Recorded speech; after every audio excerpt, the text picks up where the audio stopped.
అందరికీ నమస్కారం. ఈరోజు మనం చెప్పుకోబోయే కథ పేరు మా అత్తగారే. కథలోకి వెళ్ళబోయే ముందు మీరు కనుక మా ఛానల్ని ఫస్ట్ టైం చూస్తున్నట్లయితే తప్పకుండా మన ఛానల్ని లైక్ చేయండి, షేర్ చేయండి, సబ్స్క్రైబ్ చేయండి, బెల్ ఐకాన్ క్లిక్ చేసి ఆల్ అనే బటన్ని ప్రెస్ చేయడం మర్చిపోకండి. కథని ఎక్కడ స్కిప్ చేయకుండా వినండి. మరి కథలోకి వెళ్ళిపోదామా? ఉద్యోగ విరమణ అయ్యింది. ఇంట్లో హాయిగా ఉందామన్న నా కల నిజం కాలేదు. కొడుకులిద్దరికీ చదువులు చెప్పించి ఉద్యోగస్తుల్ని చేసి వాళ్ళకి పెళ్ళిళ్ళు చేసి మా చేతిలో ఉన్న ఆస్తిని అప్పచెప్పి సేద తీరుదామనుకునేసరికి ఇంట్లో తగాదాలు మొదలయ్యాయి. ఇంత చేసిన మాకు వాళ్ళిచ్చే బహుమతి మమ్మల్ని వాటాలతో కాటాలతో తూయించినట్లు పెద్దవాడి దగ్గర నెల, చిన్నవాడి దగ్గర నెల పంచుకుంటున్నారు. అడ్డాల్లో ఉన్నప్పుడే పిల్లలు తప్ప గడ్డాలు వచ్చిన తర్వాత కాదన్నది స్పష్టమైపోయింది. ఏమండి, నన్ను క్షమించండి, వీళ్ళేదో ఉద్ధరిస్తారని మిమ్మల్ని కూడా తోలనాడాను అంటూ పాదాలపై పడి ఏడుస్తున్న నా భార్య భుజం పట్టుకుని లేవనెత్తుతూ, ఇప్పుడేమనుకుంటే ఏం లాభం, మూలన పడిన మనల్ని మెడ పట్టుకుని బయటకు గంటకు ముందే ఒంట్లో ఓపికన్నప్పుడే మనం ఆశ్రమం చూసుకుని వెళ్ళిపోవటం మంచిది. చేతులారా చేసుకున్నది ఊడుకునే పోతుందా అన్నాను నేను. చచ్చిన దాన్ని మరింత చంపవద్దు అంటూ తనలో తనే కృంగిపోతోంది. మన బ్రతుకులకి భరోసాగా పెన్షన్ ఉంది.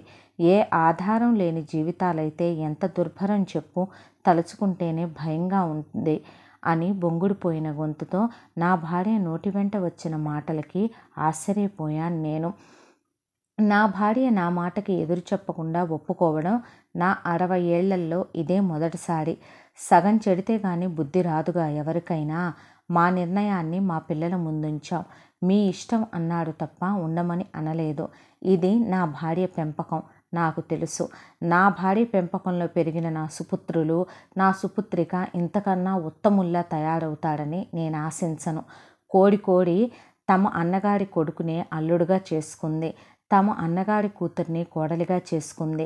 వాళ్ళు చూసిన సంబంధాన్ని మరో కొడుక్కి చేసుకుంది. అందరూ కలిసి ఏకమై ఈ రోజున చివరికి ఇలా మిగిల్చేశారు. వాళ్ళు కలిసి ఒకటయ్యి మమ్మల్ని ఇలా నిలబెట్టేశారు. ఇది చెప్పడానికి ఎలా ఉందంటే, దొంగలు కలిసి ఊళ్ళు పంచుకున్నారు అనే సామెతలా లేదు. మా మనసులు రాయిలా మారిపోయాయి. ఆశ్రమాల కోసం వాకప్ చేసుకున్నాం. గోవిందపురంలో గల ఆదర్శ అనే ఆశ్రమానికి చేరుకున్నాం. నా శ్రీమతి మనసు కల్లోలంతో నిండిపోయింది. ఆ బాధ ఆమె ముఖంలో స్పష్టంగా కనిపిస్తోంది. ఆశ్రమంలో అడుగు పెట్టాం. ఆశ్రమం యాజమాన్యం మమ్మల్ని వివరాలు అడిగారు. నా పేరు రాజేందర్, నా భార్య పేరు కౌముది. దగాపడిన తల్లిదండ్రులం అని చెప్పగానే సిబ్బంది మా వంక పరీక్షగా చూస్తూ, అన్నపూర్ణమ్మ గారు మీకేమవుతారండి అని ప్రశ్నించారు మేనేజరు. మా అమ్మగారే అన్నాను నేను. మా అత్తగారే ఏకకంఠంతో చెప్పామిద్దరం. మా ఆదర్శ ఆశ్రమం మీ అమ్మగారు స్థాపించిందే. అభాగ్యులెందరికో ఇక్కడ స్థానం కల్పించారు. ఆశ్రమానికి విరాళాలు ఎంతోమంది మహానుభావులు అందించారు. అన్నీ బాగున్నా మిమ్మల్ని గూర్చే ఆమె దిగులు చెందేవారు. చివరి చూపులు దక్కకపోతాయా అని ఎదురు చూశారు మీకోసం. ఆశ తీరకముందే ఆవిడ కాలం చేశారు అంటూ మేనేజర్ బాధపడుతూ మెల్లగా చెప్పాడు. నేను కౌముది నిశ్చేష్టులమయ్యాం. ఏడుపు మా సొంతమయ్యింది. కౌముది బోరున విలపించింది. అప్పటికే తన కళ్ళు బాగా వాచిపోయాయి. అది చూడలేక మేనేజర్ ఊరుకోండమ్మా, అంతా దైవఘటన అని సముదాయించడానికి ప్రయత్నించాడు. ఓదార్పుకి అర్హురాలు కాదామె. తన కన్నీటితో తన పాపాన్ని కడుక్కొనివ్వండి. కళ్ళల్లో కన్నీరంతా ఇంకిపోయే వరకు ఏడవనివ్వండి. తాపత్రయపడి బావుకున్నదేమిటో అర్థమయ్యే వరకు బాధపడనివ్వండి అన్నాను నేను. మరీ మీరు కఠినంగా మాట్లాడుతున్నారు అంటూ మేనేజర్ నన్ను వాడించబోయాడు. మేనేజర్కి నేను పునరావృతమవుతున్నటువంటి మా ఈ గతానికి నాంది ఎక్కడ పడిందో వివరించబోతున్నాను. హఠాత్తుగా మా నాన్నగారు చనిపోయారు. ఆయన ఒక ప్రైవేటు ఉద్యోగి. ఉండటానికి సొంతిల్లు తప్ప వెనక చెప్పుకోదగ్గ ఆస్తులేవీ లేవు ఆయనకి. భర్త పోయి అమ్మ పుట్టెడు దుఃఖంలో ఉంది. అప్పటికి నా వయసు 14 ఏళ్ళు. ఏ జన్మ పాపము, ఈ జన్మ శాపము, వీడి భవిష్యత్తు ఎలాగో అంటూ నా మీద జాలిపడిన లోకుల మాటలు నా చెవిన పడ్డాయి. అమ్మకి అందరూ ఉన్న పరిస్థితులు తలకిందులయ్యేసరికి ఏకాకిగా మిగిలింది. చితికిన మా బతుకుల్ని ఆదుకోవటానికి ఏ బంధువుల చేతులు ముందుకు రాలేదు. అయోమయంలో అమ్మ పడిపోయింది. ఆపదలో ఆదుకున్న వాళ్ళే నిజమైన స్నేహితులు అన్నట్టుగా అమ్మ మిత్రురాలు సుభద్రాదేవి కనిపించింది. వృత్తిరీత్యా ఆమె ఒక టీచరు. అమ్మకి ఆర్థిక సహాయం చేసిందే కాక కొన్నంత ధైర్యాన్ని కూడా నూరిపోసింది సుభద్ర. బాధ్యతలు ఉన్నవాళ్ళు బాధపడుతూ కూర్చుంటే చేయవలసిన పనులు చేయలేరు. కొడుకు భవిష్యత్తు నీ బాధ్యత, విధిరాతకు అందరూ తలొగ్గవలసిందే అంటూ అమ్మ భుజాన్ని తట్టి జీవితం మీద ఆశను పెంచి బ్రతుకు మీద తీపిని గుర్తు చేసింది. రోజులు గడుస్తున్నాయి. క్రమేపీ అమ్మ బాధ నుంచి తేరుకోసాగింది. అమ్మలో ఆలోచనలు మొదలయ్యాయి. గుండె దిటవు చేసుకుంది. చదువు లేకపోయినా లోకజ్ఞానం ఎక్కువ. ఇరుగు పొడిగే తన సొంతం అనుకుంది. అందరికీ తలలో నాలుకలా మారింది. మిత్రురాలిచ్చిన షూరిటీతో బ్యాంకు లోను తీసుకుని 2 గేదెలను కొని పాల వ్యాపారం మొదలుపెట్టింది. జీతగాళ్ళని పెట్టుకుంటే జీతాలు ఇవ్వాల్సి వస్తుందని ఆ రూపాయి కూడా బయటికి పోకుండా ఉంటే అది నాకే మిగులుతుంది కదా అన్నట్టు తనే గేదెల దగ్గర పేడ చాకిరీ కూడా చేయటానికి సిద్ధపడింది. ఆ డబ్బులతో నన్ను చదివించసాగింది. నాకు ఏ విధంగా లోటు రాకుండా, ఏ లోటు లేకుండా, అసలు లోటన్నదే తెలియకుండా పెంచసాగింది. నేను 10th క్లాస్ అత్యధిక మార్కులతో పాస్ అయ్యేసరికి అమ్మ ఎంత ఆనందపడిందో చెప్పటం నా వల్ల కాదు. నాకు వచ్చిన పొగడ్తలలో తను పడిన కష్టాన్నంతా మరిచిపోయింది ఆ పిచ్చి తల్లి ఆ క్షణం. తన కష్టసుఖాల్లో పాలు పంచుకున్న మిత్రురాలికి స్వీట్లు పంపించి కృతజ్ఞతలు తెలుపుకుంది. అలా రోజులు గడిచిపోతున్నాయి. నేను పెద్ద చదువులు బాగానే చదివి చాలా పెద్ద ఉద్యోగాన్ని పొందాను. అమ్మకి ఏ కష్టం రాకుండా చూసుకోవాలి. మాకెంతో సాయపడిన సుభద్రాదేవి గారికి ఏ ఆపద వచ్చినా ఆదుకోవాలి. గతాన్ని మరిచిన వ్యక్తి శవంతో సమానం అనేది నా అభిప్రాయం. ఉన్న 2 గేదెల్ని అమ్మేయమంటూ నేను అమ్మని ఎన్నోసార్లు వేడుకున్నాను. అమ్మ నా మాట వినలేదు. నాకు కూడా ఊసు పోవాలిగా నాన్న. నువ్వు చెప్పినట్టే 1 గేదె అమ్మేసి బ్యాంక్ లోన్ తీర్చేస్తాను, మరో గేదె మనకుంటుంది అంటూ అమ్మ నన్ను ఒప్పించింది. కొద్ది రోజుల్లోనే అమ్మ ఓ సంబంధం చూసి పెళ్లి చేసింది. అమ్మ జీవితంలో చేసిన పెద్ద తప్పు బహుశా అదేనేమో. అమ్మ నేను చాలా పెద్ద బోల్తా పడిపోయాం అక్కడ. ఇదివ్వండి అదివ్వండి అని ఆడపిల్లి వారిని సతాయించకుండా, కానీ కట్నానికి ఆశించకుండా కుందనపు బొమ్మలాంటి అమ్మాయిని నాకు కట్టబెట్టింది. అమ్మాయి పేరు కౌముది. రూపంలో లావణ్యమే తప్ప మనసు మొత్తం మాలిన్యమే తనది. ఇంట్లో పనులు చేయకపోగా మూతి విరుపు మాటలతో అమ్మ మనసును గాయపరిచేది. నాకు తెలిస్తే తగాదా పెద్దదవుతుందని అమ్మ సముదాయించుకుపోయేది. మనసులో మాలిన్యం ఉన్న మల్లెపువ్వులా నవ్వటం కొందరి తెలివితేటలని అమ్మకు తెలియదుగా పాపం. అప్పట్లో ఇంట్లో పరిస్థితులు మారుతున్నాయి. నాతో చెప్పలేక, కోడలితో గొడవ పడలేక మధ్యలో నానా చిత్రవధ అనుభవించేది అమ్మ. రోజులు గడుస్తున్న కొద్దీ అమ్మ ఆరోగ్యం క్షీణించిపోసాగింది. మనిషి బాధకి గురయ్యేది చితి చింతతో. మనిషి మరణించిన తర్వాత దహించేది చితి అయితే మనిషి బ్రతికుండగా దహించేది చింత. నేనెన్ని మందులు తెచ్చినా, ఎంతమంది డాక్టర్లకు చూపించినా నా ప్రయత్నం శూన్యమే. మనోవ్యాధికి మందు లేదు కదా. దిగులుతో అమ్మ కుంగిపోసాగింది. చానాళ్ల తర్వాత అమ్మ మిత్రురాలు సుభద్రాదేవి ఇంటికొచ్చారు. అమ్మలో అంతులేని ఆనందం చోటు చేసుకుంది. ఎక్కడా లేని శక్తి తిరిగొచ్చినట్టయింది. సంతోషమే సగం బలం అన్నారుగా మన పెద్దలు. ఎన్నాళ్ళు ఏమైపోయావు? ఎన్నోసార్లు మీ ఇంటికి కబురు చేశాను, ఎవరూ లేరు అని అమ్మ చెప్పుకుపోతోంది. ప్రమోషన్తో దూరంగా బదిలీ అయ్యింది. మా ఆయన అమెరికా వెళ్ళిపోదామని ఉద్యోగం వదిలేయమన్నారు. కొన్ని ఇష్టాలు మనకి కష్టం కలిగించినా మనకి సంబంధం లేకుండా జరిగిపోతుంటాయి అంటున్న ఆమె మాటల్లో ఏదో బాధ దాగుందని అమ్మ గ్రహించింది. ఏది చేయటానికైనా చేతిలో విషయం కాదు. అందుకని అన్నీ తెలిసిన దానివి, నీకు నేను చెప్పాలా? ఎక్కడున్నా నీ క్షేమమే మా క్షేమం అంటూ అమ్మ ప్రేమతో అంది. అబ్బాయి ఎలా ఉన్నాడు? వాడు బాగానే ఉన్నాడు. కోడలి విషయంలోనే బోల్తా పడ్డాం అని అమ్మ తలదించుకుని చెప్పింది. భారం భగవంతుడి మీద వేసి కాలంతో పాటు పరిగెత్తడమే. నీవిచ్చిన ధైర్యమే నన్నింత దాన్ని చేసింది అంటూ మనసు విప్పి మాట్లాడుకున్నారిద్దరు. మధ్యాహ్నం కలిసి భోజనాలు చేశారు. ఉన్న నువ్వు కూడా దేశాలు వీడి వెళ్ళిపోతున్నావా అని అమ్మ కంట తడి పెట్టుకుంటూ అంది. ఏదెలా జరగాలో అది అలాగే జరుగుతుంది అంటూ వేదాంత ధోరణిలో జవాబిచ్చి సెలవు తీసుకుంది సుభద్రాదేవి. ఉద్యోగరీత్యా నాకు తీరిక లేదు. అత్తగారిని పట్టించుకునే ధ్యాస నా భార్యకి లేదు. తెచ్చిపెట్టేవారున్నా చేసేవారుంటేనే కదా ఆనందం.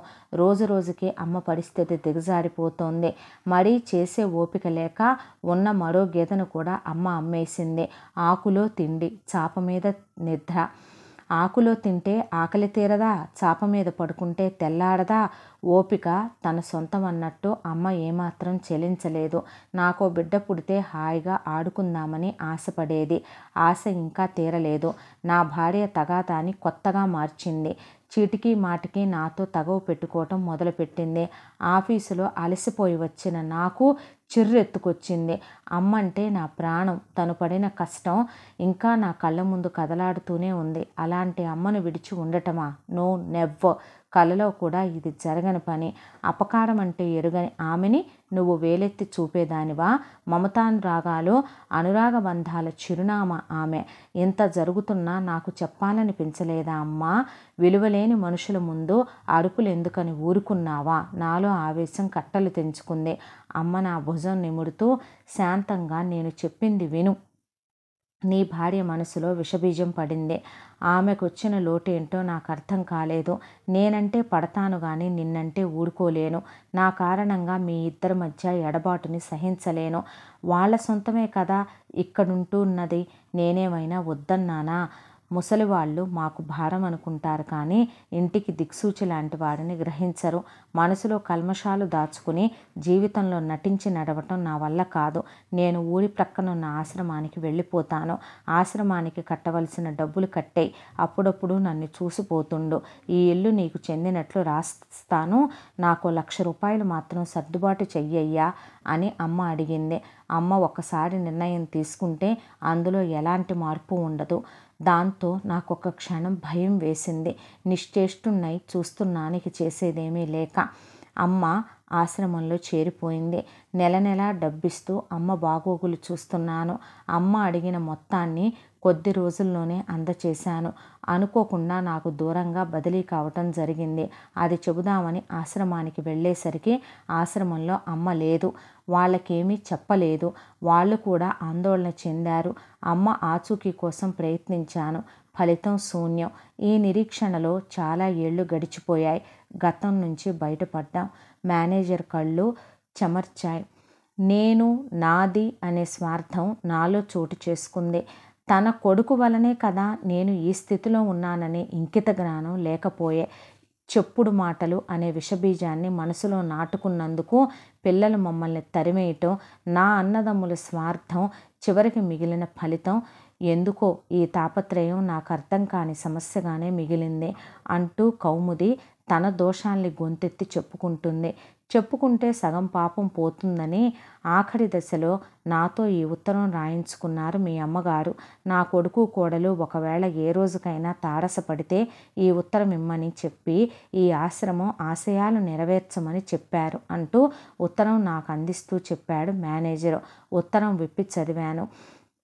చివరి దశలో కలవలేనందుకు చింతిస్తున్నాను నాయన. మీ క్షేమమే నాకు ఆనందం. నాలాంటి దుస్థితి మీకెప్పటికీ రాకూడదు. ఒకవేళ అదే దుస్థితి ఎదురైతే, మీకు అదే పరిస్థితి పునరావృతమైతే ఈ ఆదర్శ ఆశ్రమంలో ఉంటూ దీని నిర్వహణ బాధ్యత చూసుకోండి. అందరిలో నన్ను చూసుకోండి. ఇట్లు మీ అమ్మ అన్నపూర్ణమ్మ. అక్షరాలలో రూపాన్ని వెతుక్కుంది కౌముది. అత్తగారి మనసుని తెలుసుకుని బోరుమంది.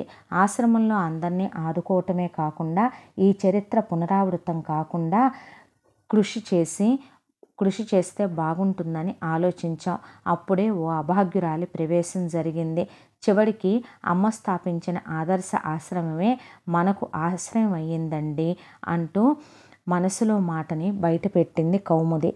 అసలు జరిగింది ఏంటండి? ఇక్కడి వరకు ఎందుకు రావాల్సి వచ్చింది అని అడిగాడు మేనేజరు. జరిగిందేమీ లేదండి, నేను చెప్తాను, ఒకసారి మీరు వినండి అంటూ కౌముదే చెప్పుకు వచ్చింది. నాకు నోట మాట రాలేదు. ఎందుకంటే ఇది అమ్మ కట్టించిన ఆశ్రమం. అంటే ఇందులో మా అమ్మ తిరిగి ఉంటుంది కదా. తన పాదస్పర్శని ఈ ఆశ్రమంలో వెతుక్కుంటున్నాను నేను. తన చేతి స్పర్శని ఇంకా ఇక్కడే ఉందేమో మా అమ్మ అన్నట్టుగానే తను చేతులు చాచి పిలుస్తున్నట్టుగా ఉంది నాకు. దాంతో ఆ ఆశ్రమం అంతా తిరిగి చూస్తున్నాను. అక్కడ చెట్లు, మొక్కలు, పచ్చని వాతావరణం, అక్కడ ఉన్నటువంటి ప్రతి దాంట్లో అమ్మ చిరునవ్వులే కనిపిస్తున్నాయి నాకు. నేను అలా ఆశ్రమం చుట్టూ కాసేపు తిరిగొస్తాను అని అక్కడి నుండి వెళ్ళిపోయాను. ఆయన కౌముదిని అసలు ఏం జరిగిందమ్మా, ఇక్కడి వరకు ఎందుకు రావాల్సి వచ్చిందని మళ్ళీ అడిగాడు. అడిగితే నా భార్య చెప్పుకొచ్చింది. మాకు 2 కుమారులు, 1 కుమార్తె. మేము పిల్లలిద్దరినీ ఎంతో అల్లారు ముద్దుగా పెంచాం. ఆయన గారాబం చేయొద్దని చెప్తున్నా నేనే అతి గారాబం చేస్తూ పిల్లల్ని మొండివాళ్ళుగా తయారు చేసి పెంచి పెద్ద చేశాను. పిల్లలు పెరిగారు, పెద్ద పెద్ద ఉద్యోగాల్లో సెటిల్ అయిపోయారు. ఆ తరువాత ఆయన రిటైర్మెంట్ టైం వచ్చింది. ఈలోపు ఇంట్లో గొడవలు మొదలయ్యాయి. కోడళ్ళిద్దరూ మమ్మల్ని భారంగా అనుకున్నారు. కొడుకులు విసిగించవద్దని చెప్పేశారు. కూతుర్ని స్వయాన నా అన్న కొడుక్కి, నా మేనల్లుడికే ఇచ్చి చేశాను. కూతుర్ని నేను అలా ఇచ్చి చేసుకుంది ఏదో ఒక రోజుకి కనీసం కోడళ్ళు మమ్మల్ని నిరాదరణకు గురి చేసినా కూతురైనా తీసుకెళ్ళి కడుపులో పెట్టుకుంటుందిలే అని ఆశించే. కానీ కూతురు కూడా నీ కొడుకులే నిన్ను వద్దనుకుంటుంటే వచ్చి నా ఇంట్లో నా మీద పడి తిందామని ప్లాన్ వేశా నువ్వు ఈ పెళ్లి చేసింది అని తేల్చేసింది. మా అన్నదమ్ములు ఒకానొక రోజున మా అత్తయ్య మీద నాకెన్నో చాడీలు చెప్పారు. ఇంట్లోంచి బయటికి గెంటేయమన్నారు. ఆయనకు అన్నదమ్ములు, అక్క చెల్లెళ్ళు లేరు. ఆయనకంటూ తండ్రి లేడు. మిగిలింది ఆ తల్లే. ఆమెను నువ్వు చూడాలని నా తల్లి తండ్రి కానీ నా అన్నదమ్ములు కానీ నాకు చెప్పలేదు. మీ అత్తగారి పేడ వదిలించుకో, శుభ్రంగా నీదే పెత్తనం అయిపోతుంది. నీ భర్తని చెప్పు చేతల్లో పెట్టుకో, నీ మాట వినేలా చేసుకో అని చెప్పారు నాకు ఆ రోజున. ఆ మాటల్ని బాగా తలకెక్కించుకున్నాను నేను. అసలు అంత గొడవ జరగటానికి కారణం పాపం ఆయన చెప్పనే లేదు మీకు. తొలిచూలి సంతానంగా బిడ్డనెత్తుకోవాల్సిన నేను మొదటిసారి గర్భవతినయ్యాను. ఆ విషయం మా అత్తగారు నేను మామిడికాయలు తింటుంటే కనుక్కున్నారు. కానీ ఆవిడ ఆ ఆనందాన్ని నేను 5 నిమిషాలు కూడా నిలవనివ్వలేదనే చెప్పాలి. నేను పుట్టింటికి ఆశాసగా ఆ రోజుల్లో అంతగా సెల్ ఫోన్లు అవి ఉండేవి కాదు కాబట్టి నేను ఉత్తరం రాశాను. వెంటనే బయలుదేరి రమ్మనమని ఉత్తరం రాశారు. మా వారు క్యాంపులకు వెళ్ళారు. వెళ్తే నేను వెళ్ళాను. మా అన్నయ్య వదిన పక్కనే కూర్చుని ఆవిడ ఇంట్లో ఉండగా నువ్వు నీ పిల్లల్ని కన్నా సరే వాళ్ళు కూడా ఆవిడ కింద బానిసలుగానే తయారవుతారు. ఆ పిల్లల్ని కూడా ఆవిడ కొడుకులాగే తయారు చేసుకుంటుంది అని నాకు ఉన్నవి లేనివి నూరిపోసేశారు. దాంతో నేను మా వదినకి తెలిసిన వాళ్ళు ఉండటంతో వాళ్ళ దగ్గర నాటు మందు తీసుకున్నాను. దాంతో నాకు గర్భస్రావం జరిగింది. ఆ విషయం తెలిసి ఎప్పుడూ నన్ను నోరెత్తి ఒక్క మాట కూడా అనని మా అత్తయ్య నన్ను ఎందుకు ఈ పని చేశావు, ఈ పని చేయటానికి నీకు మనసెలా ఒప్పింది, మాతృత్వాన్ని కడుపులోనే ఎందుకు చంపేశావు, నువ్వు చేయవలసిన పనేనా ఇది అని నిందించారు. ఆ మాటలకి నాకు కోపం చాలా పెరిగిపోయింది. ఆ రోజున ఉవ్వెత్తున లేచిపడ్డాను మా అత్తయ్య మీద. దాంతో నేను విరుచుకుపడే సమయానికి ఆయన ఆఫీసు నుండి వచ్చారు. ఆయన ఆఫీసు నుండి వచ్చేసరికి మీ అమ్మ ఇక్కడుంటే నేను మీతో కాపురం చేయలేను. కేవలం మీ అమ్మ వల్లే నేను గర్భస్రావం చేయించుకున్నాను. మీ అమ్మ ఉంటే నేను నా పిల్లల్ని కనలేను. మీ అమ్మ చేతులు పెట్టి నా పిల్లల్ని నేను పెంచలేను అని నానా యాగి చేసి నానా గొడవ చేసేసాను. దాంతో అత్తయ్య గారు ఆ రోజు ఆశ్రమం నిర్ణయం తీసుకుని ఇంట్లో నుండి వెళ్ళిపోయారు. అత్తయ్య గారు అలా వెళ్ళిపోయాడనే బాధ ఆయన గుండెల్లో ఇన్ని సంవత్సరాలుగా ఉంటూనే ఉంది. ఆయన మాతో పాటు ఏ రోజు సంతోషంగా ఉన్నది లేదు.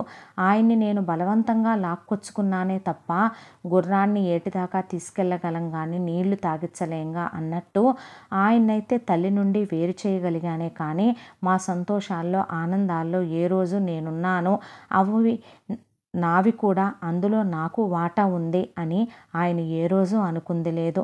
ఎప్పుడు ఆయన కళ్ళు వాళ్ళ అమ్మ కోసం వెతికేవి. ఎంతోమందిని అడిగేవారు మా అమ్మ ఎక్కడైనా కనిపించిందా అని. స్నేహితులకి, బంధువులకి అందరికీ ఉత్తరాలు రాశారు. అందరూ ఆయన్ని నానా మాటలు అన్నారు. అయినా పాపం ఏ రోజు నన్నే నోరెత్తి ఒక్క మాట అన్నది లేదు.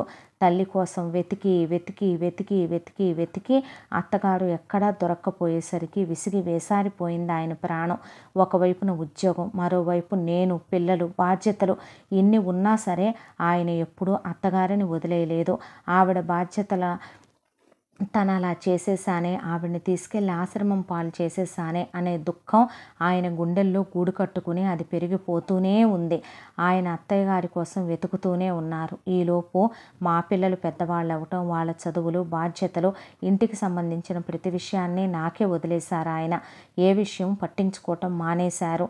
నేనే నా పిల్లల పెంపకంలో చాలా లోపం చేశానని తెలుసుకునేసరికి ఇదిగో ఇలా ఈ ఆశ్రమానికి వచ్చి పడ్డాం. తప్పులన్నీ నేనే చేశాను, శిక్ష కూడా అందుకే నాకే పడాలి. కానీ పాపం నాతో పాటు ఏ పాపం పుణ్యం వేరుగని ఆయన కూడా ఈ రోజున ఈ శిక్ష అనుభవించవలసి వచ్చింది. ఇందులో తప్పొప్పులు ఎవరు అంటే పూర్తిగా నావేనని చెప్పాలి. నేను చదువుకున్నాను, కానీ సంస్కారహీనురాలనయ్యాను. నా పుట్టింటి వారు చెప్పిన చెప్పుడు మాటలు, తప్పుడు మాటలు విని తప్పుడు దారులు తొక్కటం నా తప్పు. నా తల్లి, తండ్రి, నా అన్నదమ్ములు, నా వదిన పక్కన కూర్చొని మా అత్తగారి మీద ఉన్నవి లేనివి చాడీలు చెప్పిన రోజే నేను మరొకసారి నా పుట్టింటికి వెళ్లకుండా నా అత్తగారి తోటిదే లోకం అనుకుని ఉంటే ఈరోజు నాకు నా అత్తగారు మిగిలుండేవారు. దేవత లాంటి ఆమె సాంగత్యంలో నా జీవితం ఇంకా ఎంతో ఆనందంగా ఉండుండేది. నా తొలి సంతానం నాకు నిలిచుండేది.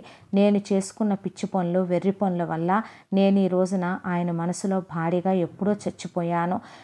ఆయన తల్లిని ఆయనకి దూరం చేసిన ఒక రాక్షసిని నేను, ఒక దెయ్యాన్ని నేను, ఒక దుర్మార్గురాలిని నేను. పోనీ నేను కన్న పిల్లలనైనా సరైన మార్గంలో పెంచానా అంటే వాళ్ళని మా అమ్మా నాన్నల పెంపకంలో పెంచాను. వాళ్ళు నాలానే తయారయ్యారు. మా అన్నదమ్ములకి వియ్యాలందాలని బయట సంబంధాలకు వెళ్లకుండా మాలో మేమే వియ్యాలందితే ఏ గొడవలు ఉండవని, అన్నీ మాలో మాకే ఉంటాయనే స్వార్థంతో పెళ్లి సంబంధాల విషయంలో కూడా ఆయన నోరు మూయించి కొడుకుల పెళ్ళి, కూతురు పెళ్ళి కూడా నా ఇష్ట ప్రకారం చేసుకున్నాను. దానితో ఆయన ఆ విషయంలోనూ కలగజేసుకోలేదు. ఆయనకి నేను ఏ విషయంలోనూ విలువివ్వలేదు. ఆయన ఏ విషయంలోనూ నేను గౌరవించలేదు. కానీ ఈ రోజున మాత్రం నడి రోడ్డు మీద నుంచునేసరికి నా చేతికి ఆయన చెయ్యి ఆసరా అయింది ఒక కర్రగా. నన్ను ఆయనే విడనాడలేదు. ఆయన ఒక్కటే మాట అన్నారు మేము ఆశ్రమాలు వెతుక్కుంటూ వచ్చేటప్పుడు, నువ్వు భార్యగా నా మనసులో స్థానాన్ని పోగొట్టుకున్నావు కౌముది. కానీ సాటి స్త్రీగా, సాటి వ్యక్తిగా మాత్రమే నీతో కలిసి ఈ ప్రయాణం మొదలు పెడుతున్నాను. ఇది ఎక్కడిదాకో, ముందు ఎవరం భగవంతుడి సాన్నిధ్యానికి చేరుకుంటామో తెలీదు. కానీ మా అమ్మకు చేసిన ద్రోహం అయితే మాత్రం నేను వెళుతూ కూడా మోసుకుని పోయేలా చేశావు నువ్వు. అంత పెద్ద బహుమతి ఇచ్చిన నీకు మాత్రం కృతజ్ఞతలు చెప్పకుండా ఉండలేను అని కళ్ళల్లో నీళ్లు కళ్ళల్లోనే కుక్కుకున్నారు ఆయన. ఇంత మహాపాపం చేసిన నన్ను ఎవరైనా ఎలా క్షమిస్తారు చెప్పండి బాబు అంటూ వెక్కి వెక్కి ఏడ్చుకొచ్చింది కౌముది. మిమ్మల్ని ఒక్కటే అడుగుతున్నానయ్యా, మేమిక్కడ ఉంటున్నామనే విషయం మా పిల్లలకి తెలియదు. దయచేసి మీరు చెప్పొద్దు. ఎందుకంటే ఇహ మీదటైనా నా శేష జీవితం మా అత్తగారికి నేను చేసిన ద్రోహాన్ని, ఇక్కడున్న ప్రతి అత్తగారికి నా సేవను అందించి నా పాపాలని నేను కడిగేసుకోవాలి. నేను చేసిన ద్రోహానికి ఇక్కడున్న ప్రతి అత్తగారు దగాపడే కదా ఇక్కడి వరకు వస్తారు. వాళ్ళందరికీ నేను చేయూతవ్వాలి. వాళ్ళందరిలో ధైర్యాన్ని నింపాలి. జీవితం ఇక్కడితో అయిపోలేదు. జీవితంలో మనకంటూ మంచి రోజులున్నాయని వాళ్ళకి నేను ధైర్యాన్ని ఇవ్వాలనుకుంటున్నాను. మా పిల్లలకు మాత్రం వచ్చినా మేమిక్కడున్నామనే విషయం చెప్పొద్దు. ఆయన గురించి వివరాలు అసలు చెప్పొద్దు. ఎందుకంటే మాకు వాళ్ళ నుంచి రూపాయి ఆశించాల్సినటువంటి అవసరం లేదు. ఆయన పెన్షన్ డబ్బులు వస్తాయి, అవి మాకు చాలు. ఇకనైనా మేము అత్తగారి ఆశయం కోసం బ్రతుకుతాం. ఆయన చూడండి ఎలా వెతుక్కుంటున్నారో. ప్రతి పూల మొక్కలోనూ, ప్రతి పువ్వులోనూ వారి తల్లి చిరునవ్వుని వెతుక్కుంటున్నారు. ఈ ఆశ్రమంలోని ప్రతి ఇటుకలో మా అత్తగారి స్పర్శని వెతుక్కుంటున్నారు. ఆయన్ని బ్రతికుండగానే శవాన్ని చేసేసాను. తల్లికి దూరం చేసి నేను ఆయన్ని ఎంత నరకం పెట్టానో ఈ రోజున నాకు అర్థమవుతుంది. అందుకే భగవంతుడు అదే క్షోభ పునరావృతం కావాలని నన్ను ఆ నరకం పెడుతున్నాడు. పర్వాలేదు, ఆ నరకాన్ని అనుభవించే అర్హురాల్ని నేను, కానీ ఆయన మాత్రం కాదు. కాబట్టే ఆయన ఇకనైనా ప్రశాంతంగా మనశ్శాంతిగా ఉండాలి. ఇక్కడ ఉన్న మా అత్తగారిని చూసుకుంటూ ఆయన సంతృప్తిగా ఉండాలంటే మా జీవితాల్లోకి మా పిల్లలు రాకూడదు. దయచేసి ఆ ఒక్క సహాయాన్ని చెయ్యండి అని మేనేజర్తో చెప్పింది కౌముది. అలాగేనమ్మా అన్నాడు మేనేజరు. కౌముది వచ్చి రండి లోపలికి వెళదాం, అత్తయ్య గారి ఫోటోకి దండ వేద్దాం రండి. ఈరోజు అత్తయ్య గారు కాలం చేసిన రోజట మేనేజర్ గారు పిలుస్తున్నారు అంటూ నా చేయి పట్టుకుని తీసుకువెళ్ళింది. ఇంతటితో ఈ కథ సమాప్తం. మళ్ళీ మరొక మంచి కథతో కలుసుకుందాం. తప్పకుండా మన ఛానల్ని లైక్ చేయండి, షేర్ చేయండి, సబ్స్క్రైబ్ చేయండి. బెల్ ఐకాన్ క్లిక్ చేసి ఆల్ అనే బటన్ని ప్రెస్ చేయడం మర్చిపోకండి. Thank you.